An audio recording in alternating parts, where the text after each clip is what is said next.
తెలంగాణ రాష్ట్రంలో విద్యా వ్యవస్థను పెంచాలనేటువంటి ఉద్దేశంతోనే తెలంగాణ పబ్లిక్ స్కూళ్లకు 500 కోట్ల రూపాయలను మంజూరు చేయడం జరిగింది. బడ్జెట్‌లో పెట్టారు.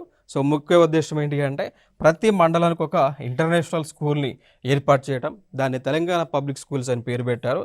ఏర్పాటు చేసే ఉద్దేశంతోనే ఈ యొక్క 500 కోట్ల రూపాయలను శాంక్షన్ చేసింది ప్రభుత్వము అనమాట.